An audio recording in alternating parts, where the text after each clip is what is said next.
Welcome student, आज हम शुरू करने लगे हैं फर्स्ट ईयर फिजिक्स का चैप्टर नंबर 10 और उसका न्यूमेरिकल नंबर 5। तो चले हम पहले रीड कर लें। A Carnot heat engine absorbs 2000 joules of heat from the source of heat engine at 220 degrees centigrade and rejects 1200 joules of heat during each cycle to sink. Calculate efficiency of engine, temperature of sink and amount of work done during the each cycle। तो यहाँ पर क्या बयान किया गया है कि जो हीट इंजन है वो क्या है, एब्जॉर्ब 2000 जॉल्स ऑफ हीट। तो हम पहले यहाँ गिवन डाटा में लिख लेते हैं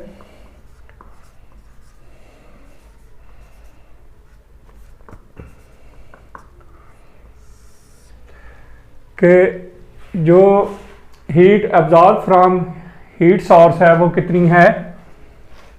heat absorb from heat source,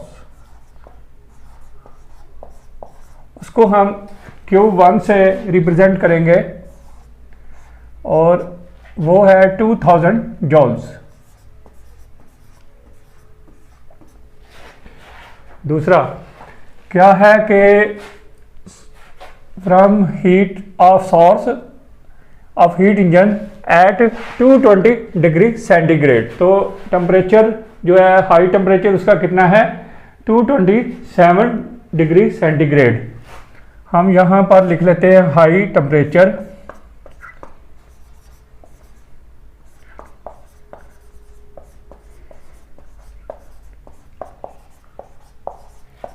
उसको हम T1 से रिप्रेजेंट करेंगे जो कि 227 डिग्री सेंटीग्रेड है। तो हम ये करते हैं कि 227 डिग्री सेंटीग्रेड को केल्विन में कन्वर्ट कर लेते हैं पहले। तो ये 227 प्लस 273 करते हैं तो आ जाएगा 500 केल्विन। इसके बाद एंड हीट रिजेक्टेड कितनी है, वो 1200 जॉल्स है। तो हम यहाँ पर क्या करते हैं कि हीट रिजेक्टेड टू सिंक कर लेते हैं।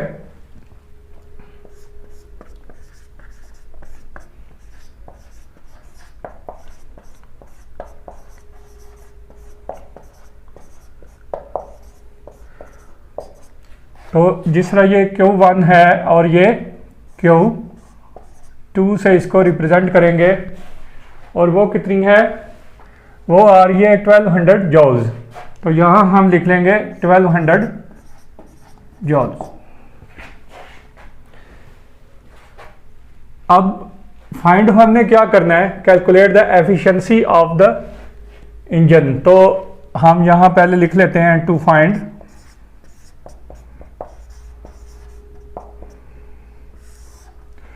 इसको हम ए पार्ट दे देते हैं एफिशिएंसी के लिए। तो हम यहाँ लिख लेते हैं एफिशिएंसी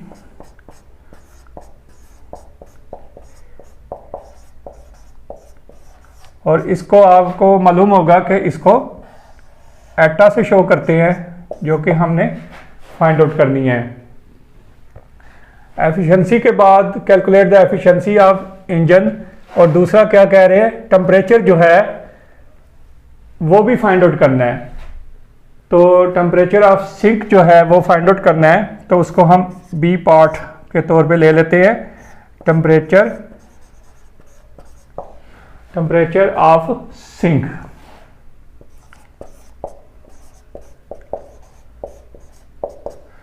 जिस तरह ये हाई टेम्परेचर था T1, तो ये क्या आएगा T2 जो कि हमने फाइंड आउट करना होगा। और थर्ड वन क्या फाइंड आउट करना है, amount of work done during each cycle. तो हमने वर्क डन जो है वो भी फाइंड आउट करना होगा।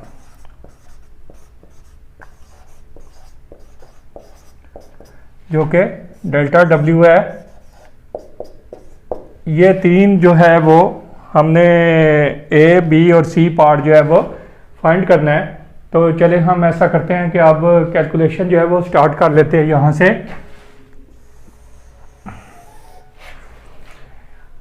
सबसे पहले हमने एफिशिएंसी फाइंड आउट करनी है। तो एफिशिएंसी के लिए हमें फार्मूला जो है वो लगाना होगा, और एफिशिएंसी के लिए आपने देखा है कि अगर T1 है, अगर T2 होता तो फिर वो यूज़ कर लेते हैं, लेकिन यहाँ Q1 और Q2 मौजूद है, इसलिए क्योंकि जो है अकॉर्डिंगली हम एफिशिएंसी फाइंड आउट कर लेते हैं। तो वो होगा eta is equal to 1 minus Q2 upon Q1। अब हम ऐसा करते हैं, यहाँ वैल्यूज पुट कर लेते हैं। तो 1 माइनस Q2 की जो वैल्यू है वो है 1200 अपॉन Q1 जो है वो 2000। तो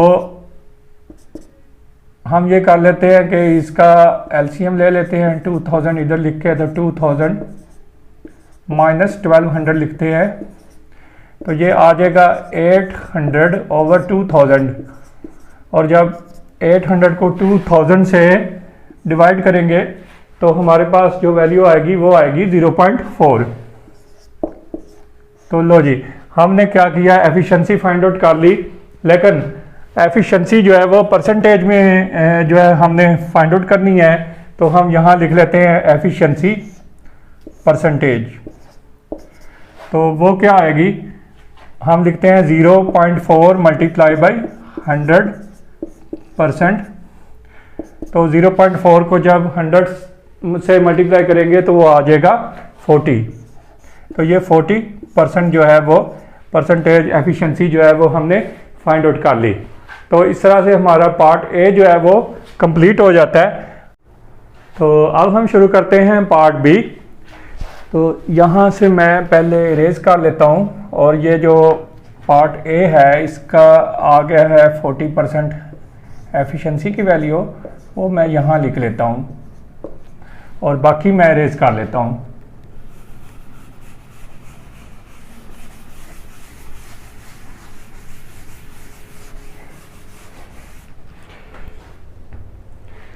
तो पार्ट बी में क्या करना होगा,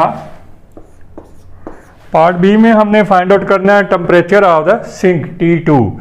तो उसके लिए भी हमें एफिशिएंसी ही का फार्मूला लेना होगा, लेकिन अब यहाँ पर वो पहले वाला जो है वो नहीं, बल्कि टेम्परेचर के हिसाब से होगा। तो वो 1 माइनस T2 ओवर T1 लिखना होगा। अब एफिशिएंसी की वैल्यू तो हमारे पास 40% है, जो कि 0.4 है। मतलब यहाँ हम ऐसा करते हैं कि परसेंटेज नहीं लिखते, बल्कि 0.4 जो है वो उसकी वैल्यू, वो तो परसेंटेज थी, या एक्चुअल वैल्यू जो है वो विदाउट परसेंटेज लिख लेते हैं। तो ये जो है यहाँ हम लिख लेते हैं 0.4 इक्वल टू 1 माइनस T2 जो है उसको तो हमने फाइंड आउट करना है, तो उसको एज इट इज़ इधर लिख लेते हैं। और T1 की वैल्यू जो है वो 500 यहाँ हम लिखेंगे। अब ये क्या करेंगे कि 0.4 प्लस 1 इधर ला के -1 कर लेते हैं, और यहाँ हम लिख लेते हैं माइनस T2 ओवर 500। अब क्या करेंगे कि 0.4 -1 करेंगे तो वो आ जाएगा -0.6, और इधर माइनस T2 ओवर 500 होगा। दोनों तरफ माइनस है तो वो कैंसिल करके प्लस में कन्वर्ट कर लेंगे, और ये जो 500 है ये 0.6 से मल्टीप्लाई हो जाएगा ऊपर आके, और यहाँ सिर्फ T2 रह जाएगा। तो T2 की जो वैल्यू आएगी, जब 0.6 से 500 को मल्टीप्लाई किया तो वो आ जाएगा 300 केल्विन। अब हमने क्या करना है कि केल्विन को हम टेम्परेचर जो है वो सेंटीग्रेड में दोबारा उसको ले आएंगे। तो ये हम यहाँ लिख लेते हैं T2 is equal to 300 minus 273 करेंगे तो ये आ जाएगा 2700 degree centigrade, sorry 27 degree centigrade. तो इस तरह से हमने पार्ट बी जो है वो भी सॉल्व कर लिया। अब हम क्या करेंगे, वर्क डन जो है वो फाइंड आउट करेंगे।